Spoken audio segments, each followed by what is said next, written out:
وكفى وسلام على عباده الذين اصطفى أما بعد فأعوذ بالله من الشيطان الرجيم بسم الله الرحمن الرحيم يا أيها الرسل كلوا من الطيبات واعملوا صالحا سبحان ربك رب العزة عما يصفون وسلام على المرسلين والحمد لله رب العالمين اللهم صل على سيدنا محمد وعلى آل سيدنا محمد وبارك وسلم۔ قرآن مجید میں اللہ رب العزت ارشاد فرماتے ہیں کہ حلال کھاؤ، پاکیزہ کھانا کھاؤ اور نیک اعمال کرو۔ یہ ایک ترتیب ہے، جس کی غذا حلال اور پاکیزہ اور طیب ہوگی اس کے اعمال نیک اور صالح ہوں گے، اور جس کی غذا ٹھیک نہ ہوئی اس کے اعمال بھی ٹھیک نہیں ہوں گے۔ یہ بات یاد رکھیں کہ جسم کا جو ٹشو، جو حصہ حرام غذا سے بنتا ہے اس کو گناہ کیے بغیر چین نہیں آتا۔ جب تک وہ گناہ کر نہ لے اس کو چین نہیں آتا، اور اگر غذا حلال ہوگی تو یہ جسم گناہ کی طرف نہیں جائے گا۔ اور حدیث کے اندر آتا ہے اگر جسم غذا حرام ہوئی تو وہ جسم جہنم کی آگ میں جلنے کے زیادہ لائق ہے۔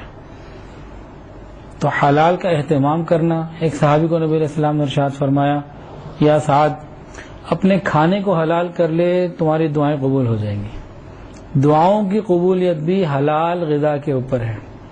اب اس کی دو تین کیفیات ہیں۔ ایک تو یہ کہ کمائی بھی حلال ہو، پھر دوسرا یہ کہ حلال کمائی سے حلال چیز خرید کے کھائی جائے، کہ کمائی تو حلال ہے، بازار میں جا کے اس کارنر سے یہ کھا لیا، اس کارنر سے یہ لے لیا، اس دکان سے یہ کھا لیا، اس دکان سے وہ کھا لیا، اس کی بھی تحقیق نہ کی، تو یہ معاملہ بھی خراب۔ جتنی حلال کا ہم اہتمام کریں گے، جتنی پاکیزہ غذا کا اہتمام کریں گے، اتنے ہمارے اعمال آٹومیٹیکلی نیک ہوتے چلے جائیں گے۔ جو انٹیک ہوگا ویسے ہی انسان کا عمل ہو جائے گا۔ حرام اندر جائے گا تو وہاں سے خیر کی امید نہیں ہوگی، حلال اندر جائے گا تو انشاءاللہ گناہ نہیں ہوگا، نیکی کی طرف انسان کا دل کرے گا۔ حرام کی چیزیں کھا کر یا باہر کی ادھر ادھر کی بغیر تحقیق کیے چیزیں کھا کر، مشتبہ چیزیں کھا کر انسان کا دل ہی نہیں کرتا نیکی کو کرنے کو۔ تجربہ کر کے دیکھ لیجئے۔ اب اس میں ایک دو باتیں، چند باتیں۔ حضرت مولانا فضل قریشی رحمۃ اللہ علیہ جب انڈیا کے دورے پہ جاتے تھے تو اپنا گھی، اس زمانے میں دیسی گھی کا زمانہ تھا، تو اپنا گھی ساتھ لے کے جاتے تھے کہ سفر میں اب کہیں کوئی ہندو بنانے والا ہے گھی اور کہیں سے کوئی، تو معلوم نہیں کہ اس نے پاکی ناپاکی کا خیال رکھا، صفائی کا خیال رکھا نہ رکھا، تو سارے سفر میں اپنا گھی اپنے ساتھ رکھتے تھے۔ کیوں کہ اندر صاف ستھرا جائے گا تو نیکی کے اعمال ہوں گے۔ حضرت مولانا احمد علی لاہوری رحمۃ اللہ علیہ، آپ کی ترتیب یہ تھی کہ بہت چھان پھٹک کے اہتمام کر کے اور تحقیق کر کے پھر کھانا اور سامان خریدا کرتے تھے، حتیٰ کہ فروٹ اور سبزی بھی ان لوگوں کی خریدتے تھے جن کی بیع و شرا، خرید و فروخت جن کسانوں کی جائز ہوتی تھی۔ بعض کسان کیا کرتے ہیں کہ وہ پھل لگنے سے پہلے ہی سارا سودا کر دیتے ہیں، شریعت نے اس کو منع کیا۔ معلوم نہیں اچھا لگے کم لگے، زیادہ ہو جائے تو بیچنے والے کا نقصان، کم لگے تو خریدنے والے کا نقصان، تو شریعت نے دونوں کے حقوق کا لحاظ رکھا، اس کا طریقہ کار بتایا گیا۔ تو وہ اس کا بھی خیال کرتے تھے کہ کس کسان کی خرید و فروخت جائز ہے، اس کھیت کا سامان منگوایا کرتے تھے، اتنا خیال کیا کرتے تھے، تو اس کی بھی برکتیں ملتی تھیں۔ امریکہ کے اندر حضرت فرماتے ہیں کہ حضرت کے مدارس میں حضرت جی کے ایک مدرسے میں ایک بچہ صدارتی ایوارڈ کے لیے جس کا نام دے دیا گیا تھا داخل ہوا، ٹیلنٹڈ تھا، ذہین تھا، سمجھدار تھا، قرآن پڑھنے آ گیا۔ 2 سال وہ پڑھتا رہا قرآن نہ پڑھ سکا۔ 1 سال یا 2 سال کا حضرت نے بتایا کہ پڑھتا رہا اور قرآن نہیں اس کو آتا تھا، اگلا پڑھتا تھا پچھلا بھولتا تھا، اگلا پڑھتا تھا پچھلا بھولتا تھا۔ تحقیق کی گئی تو پتہ لگا، استاد بھی کہتے ہیں میں محنت پوری کرتا ہوں، بچہ بھی کہتا ہے میں پوری محنت سے پڑھتا ہوں، اور میں عام بھی نہیں تھا، میرا ذہن کام، بڑا ذہنی استعداد والا بچہ، تو سمجھ میں نہیں آیا کہ بھئی معاملہ کیا۔ تو بہرحال حضرت فرماتے ہیں کہ پھر رات کو تہجد میں ایک دم دل کے اندر خیال آیا کہ میں اس بچے سے پوچھوں تو صحیح یہ کھاتا کیا ہے. پھر اگلے دن بچے کو بلایا کہ بیٹا تم کھاتے کیا ہو؟ کہنے لگا گھر میں امی الگ جاب پہ جاتی ہے، ابو الگ جاب پہ جاتے ہیں، گھر میں کھانا پکتا ہی کوئی نہیں، تو بازار سے آ جاتا ہے اور رات کو کبھی میک ڈونلڈ میں چلے جاتے ہیں، کبھی KFC میں چلے جاتے ہیں، کبھی کہیں چلے جاتے ہیں، ادھر ادھر کی چیزیں کھا لیتے ہیں، گھر کا کھانا کھاتے ہی نہیں. ہم کہنے لگے چلے جی معاملہ تو سمجھ میں آ گیا. پھر ہم نے ان کے پیرنٹس کو بلایا، ان کے والدین کو بلایا، ان سے کہا کہ دیکھیں اگر آپ بچے کو قرآن پڑھانا چاہتے ہیں اس کو گھر کا کھانا کھلائیں، ہم پڑھانے کے لیے تیار ہیں. اگر آپ گھر کے کھانے کا انتظام نہیں کر سکتے، ابھی آپ جائیں گے، جاتے ہوئے اپنے بچے کو بھی ساتھ لے جائیں، ہم مزید محنت نہیں کر سکتے. ان کے دل میں خیر کا جذبہ تھا، کہنے لگے نہیں ہم نے بچے کو اسکول سے اٹھایا ہی اسی لیے کہ قرآن پڑھے، تو ہم نے اس کو قرآن پڑھانا ہے، اب ہم اس کو گھر کا ہی کھانا کھلائیں گے. تو ماں نے وعدہ کر لیا. پھر حضرت فرماتے ہیں کہ اس نے گھر میں کا کھانا شروع کیا اور 1.5 سال کے اندر پورا ناظرہ قرآن مجید اس کو یاد ہو گیا. تو جو بازار کے کھانوں سے یاد نہیں ہوتا تھا، گھر کے کھانوں سے اللہ نے آسانی کر دی. اچھا، بازار کے کھانوں کے نقصانات 2 طرح کے، جسمانی بھی اور روحانی بھی. جسمانی نقصان کیا؟ صفائی کا پورا اہتمام نہیں ہوتا. ایک صاحب کے بقول بازار کے کھانے زیادہ مزے کے ہوتے ہی اسی لیے ہیں کہ وہ صفائی کا خیال ہی نہیں رکھتے، سب گند مٹی سب کچھ اندر، اس لیے وہ زیادہ ٹیسٹی ہوتے ہیں. یہ کسی کا قول ہے. اس کے علاوہ بہت ساری باتیں تو ایسی ہیں جو ہم سب انفرادی طور پہ جانتے بھی ہیں، سنی بھی ہوں گی، دیکھی بھی ہوں گی، کہ صفائی کا اہتمام تو وہاں کسی طرح ہوتا ہی نہیں.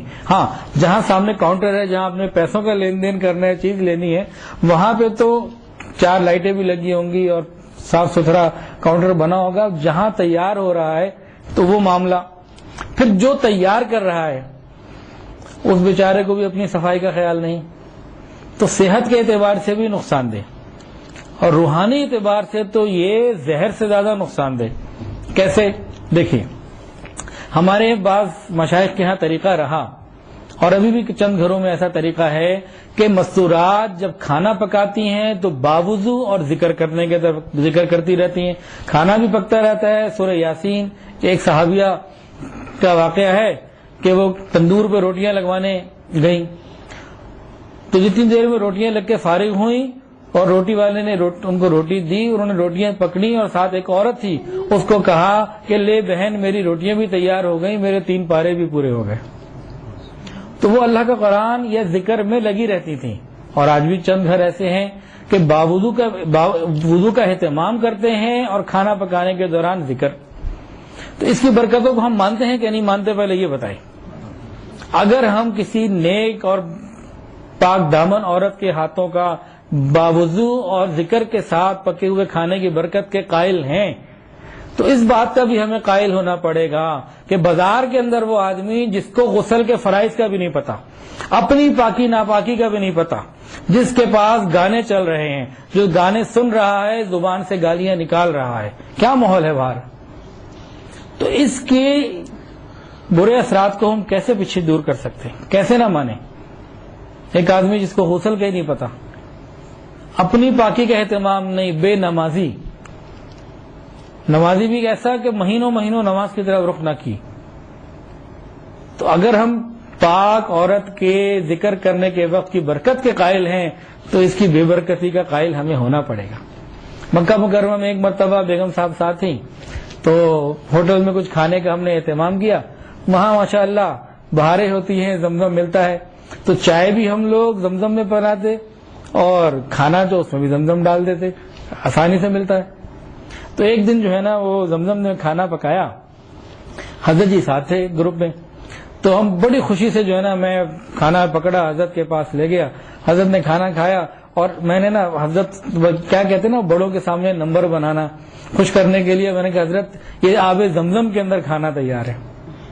حضرت جی نے اس بات کا نوٹس ہی نہیں لیا، عجیب بات فرمانے لگے کہ حافظ صاحب آب زمزم کی بات اپنی جگہ ٹھیک رہی، لیکن یہ باپردہ پاک دامن نمازی ذکر والی عورتوں کے ہاتھ کا پکا ہوا ہمیں اس کی خوشی ہے. اللہ والوں کی نظر کہیں اور جاتی ہیں. ہم نے اس کو سوچا ہی نہیں تھا، ہم زمزم کے اوپر ہی خوش تھے. تو ان کی نظروں کا معاملہ کچھ اور. اسی طرح اور بہت ساری باتیں ہیں. اس بارے میں ایک بہت ہی بڑا عجیب واقعہ حضرت امام ربانی مجدد الفسانی رحمۃ اللہ علیہ کے بیٹے کا، آپ کے صاحبزادے حضرت خواجہ معصوم رحمۃ اللہ علیہ. 9 سال کی عمر میں ان کو خلافت نقشبندیہ مل چکی تھی، نسبت مل چکی، 9 سال کی عمر میں تقریباً. پیدائشی طور پر جو ہے اللہ نے ان کو محفوظ رکھا تھا. عجیب ان کے کیفیات ہیں. ایک مرتبہ حضرت مجدد الفسانی رحمۃ اللہ علیہ مسجد سے فارغ ہو کے، نماز وغیرہ سے فارغ ہو کے جب باہر آئے، باہر آ کے دیکھتے ہیں کہ ترتیب کے ساتھ کچھ سیدھے ہاتھ پہ جوتیاں لگی ہوئی اور ترتیب کے ساتھ کچھ الٹے ہاتھ پہ جوتیاں لگی ہوئی. غور کیا تو کشفاً اللہ تعالیٰ نے بتا دیا کہ دائیں ہاتھ پہ جو جوتیاں ہیں یہ اہل جنت کی ہیں اور بائیں ہاتھ پہ جو جوتیاں ہیں یہ اہل جہنم کی ہیں. اب حیران ہو گئے کہ یہ کس نے کیا. معلومات کی، پتہ لگا چھوٹا بچہ معصوم کھیلتا ہوا آیا تھا، کھیلتے کھیلتے کچھ اس نے ادھر کر دی، کچھ اس سے ادھر کر دی. حضرت کو فکر ہوئی کہ اتنی چھوٹی عمر میں اتنا کشف کہ اس کو معلوم ہو جائے جنت اور جہنم کے بارے میں، تو چھوٹا بچہ ہے سنبھال نہ سکے. تو انہوں نے پھر اپنے شیخ حضرت خواجہ باقی باللہ رحمۃ اللہ علیہ کو لکھا کہ حضرت بچہ چھوٹا ہے اور کیفیات اتنی، کیا کرے. حضرت نے فرمایا میرے پاس بھیج دو. تو حضرت امام ربانی مجدد الفسانی رحمۃ اللہ نے اپنے صاحبزادے خواجہ معصوم رحمۃ اللہ علیہ کو اپنے شیخ خواجہ باقی باللہ رحمۃ اللہ علیہ کے پاس بھیج دیا دہلی. جب وہ وہاں پہ چلے گئے تو حضرت نے ان کو اپنے پاس چند دن رکھا اور بازار کا کھانا کھلایا. اس بازار کا کھانا کھا لینے سے وہ کیفیات سب ختم ہو گئیں.